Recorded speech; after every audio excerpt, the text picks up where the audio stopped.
હવે જોઈએ સમાચાર વિગતવાર. સુરતમાં લૂંટેરી દુલ્હનનો મામલો સામે આવ્યો છે. સરથાણા વિસ્તારમાં એક 39 વર્ષીય યુવકને શિકાર બનાવી લૂંટેરી દુલ્હનની ટોળકીએ 1.35 લાખ પડાવી લીધા છે. જોકે ભોગ બનનારે સરથાણા પોલીસ મથકમાં ફરિયાદ નોંધાવતા પોલીસે લૂંટેરી દુલ્હનની ટોળકીના 3 સભ્યોને ઝડપી પાડી કાયદેસરની કાર્યવાહી હાથ ધરી છે. આ અંગે સરથાણા પોલીસ પાસેથી મળતી માહિતી પ્રમાણે સુરતના યોગી ચોક વિસ્તારમાં એક 39 વર્ષીય ડિવોર્સી રહેતા હતા. ડિવોર્સી પોતાના 15 વર્ષના દીકરા અને અન્ય પરિવારના સભ્યો સાથે રહી જીવન પસાર કરી રહ્યા હતા. આ દરમિયાન દીકરો નાનો હોવાથી ફરી વખત લગ્ન કરવાની ઈચ્છા વ્યક્ત કરી હતી, જેથી તેમણે પરિવારના સભ્યોને વાત કરી હતી. આ દરમિયાન તારીખ 6/6/2024 રોજ ડિવોર્સીના નાના ભાઈના પત્નીએ તેમને વોટ્સઅપમાં એક યુવતીનો ફોટો મોકલ્યો હતો અને પૂછ્યું હતું કે જો તમને આ યુવતી ગમતી હોય તો આપણે લગ્ન માટે વાત ચલાવીએ, આપણા સંબંધીમાં જ છે. જેથી 39 વર્ષીય ડિવોર્સીએ હા પાડી હતી. આ દરમિયાન તારીખ 6/6/2024 રોજ વિપુલ ડોબરિયા, જ્યોતિબેન અને જે યુવતીનો ફોટો મોબાઈલમાં આવ્યો હતો એ સંજના નામની યુવતી ડિવોર્સીના ઘરે આવ્યા હતા. ત્યારે જ્યોતિબેને જણાવ્યું હતું કે સંજના મારા ફોઈની છોકરી છે. સંજનાના માતા પિતા સ્વર્ગવાસ સિધાવી ગયા છે, જેથી સંજના અમારા ઘરે જ રહે છે. બાદમાં ડિવોર્સી અને સંજનાએ વાતચીત કરી લગ્ન માટે હા પાડી હતી. જેથી લગ્ન માટે વિપુલભાઈએ જણાવ્યું હતું કે તમારે 1 લાખ રૂપિયા જ્યોતિબેનને આપવાના છે અને 20,000 રૂપિયા બીજા આપવાના રહેશે. જેથી ડિવોર્સી આ તમામ બાબતો માટે હા પાડી હતી અને લગ્નની ખરીદી શરૂ કરી હતી. આ દરમિયાન ચાંદીના સાંકળા અને સોનાનો દાણો અને કપડાની ખરીદી કરી તારીખ 13/6/2024 રોજ તાપી કિનારે આવેલ શંકર ભગવાનના મંદિરે પરિવારજનોની હાજરીમાં લગ્ન કર્યા હતા.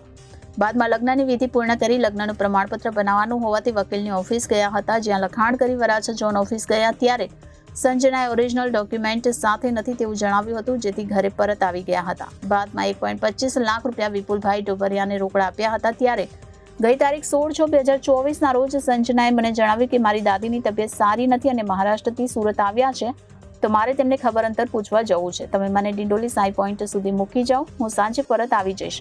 જેથી બાઇક લઈને સંજનાને મૂકવા ગયા, જ્યાં એમના કોઈ સંબંધી આવ્યા હતા જે સંજનાને લઈ જતા રહ્યા હતા.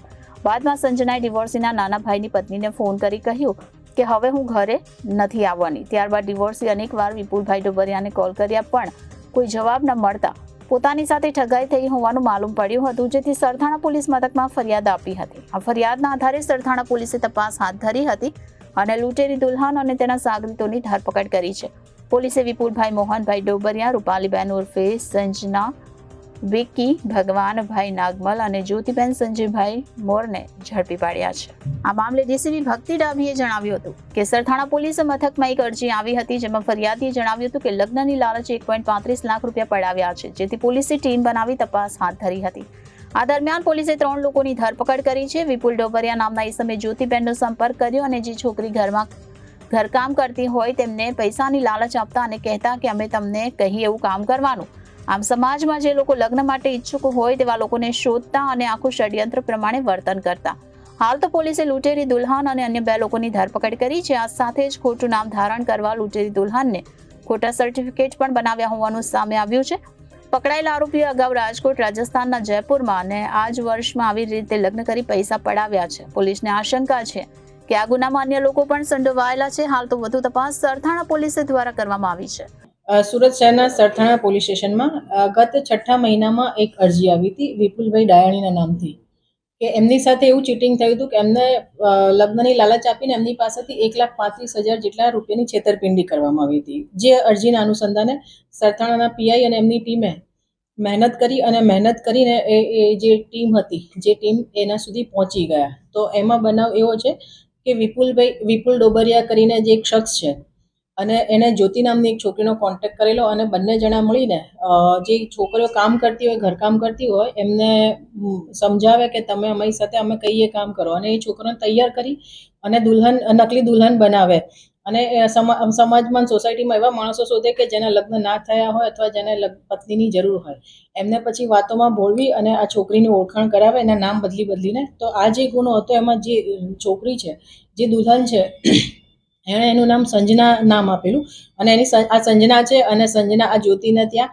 કામ કરે છે, ઘરકામ કરે છે અને એના મધર ફાધર નથી એવું કહીને એની ઓળખાણ કરાવી હતી કે આને લગ્ન કરાવી દેવાના છે. તો પેલો છોકરો જે વિપુલભાઈ છે એ તૈયાર થાય લગ્ન કરવા માટે, તો એની પાસેથી 1,05,000 રોકડા લીધા.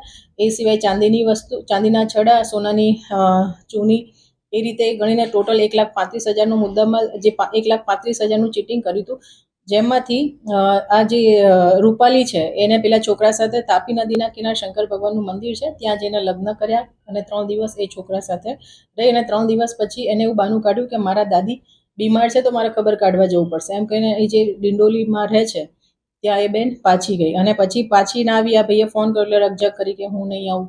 એટલે આ જે અરજદાર હતા એમને શક ગયો એટલે એમણે પોલીસ સ્ટેશનમાં અરજી આપી. એમાં અમારા પીઆઈએ મહેનત કરી અને આ જે ટીમ છે, આ 3 જણાની જે ટોળકી છે, હાલ 3ના નામ ખુલ્યા છે અને 3 જણાએ મળીને આમની સાથે જે ચીટિંગ કર્યું છે એ સિવાય બીજા 2 જણા સાથે પણ હકીકત મળી છે.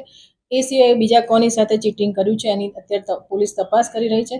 તો આમાં 420 અને 120B મુજબ આઈપીસીની એ કલમો મુજબ ગુનો દાખલ કર્યો છે અને આગળ જે બીજું એવું પણ હકીકત આવે છે કે આને જે છે એને રૂપાલી કરીને છોકરી જે છે એણે સંજના નામ ધારણ કરવા માટે કોઈ સર્ટિફિકેટ ખોટું બનાવ્યાનું પણ અત્યારે ધ્યાન પર આવ્યું છે. તો એને પણ વેરીફાઈ કરી અને આગળ એની બીજી 467, 68ની કલમો પણ ઉમેરો કરવામાં આવશે. આગળ જે આ બીજી કઈ ઘટનામાં આ લોકોએ લગ્ન કર્યા હોય દુલ્હને, એ કઈ જગ્યાએ કયા રાજ્યમાં, આ રાજ્યમાં છે, કઈ જગ્યા, કયા પોલીસ સ્ટેશન? એમાં અત્યારે પૂછપરછમાં એ અત્યારે રાજકોટ અને રાજસ્થાનનું જયપુર સિટી છે, એ 2 જગ્યા કે છે જે આ વર્ષમાં એણે આ 3 જગ્યાએ લગ્ન કર્યા હતા. જે મહિલા છે જ્યોતિ નામક, એમના સાથે બીજી અન્ય છોકરીના પર કોઈ કોન્ટેક્ટ અથવા આવી છોકરીઓ છે જેના લગ્ન કરાવ્યા હશે? એ અત્યારે તપાસ ચાલુ છે. પૂછપરછમાં 2 થી 3 છોકરીઓના નામ નીકળે છે કે જે 2 થી 3 છોકરીઓને દુલ્હન બનાવવા માટે તૈયાર કરી છે. આગળની તપાસ ચાલુ છે. ઓકે.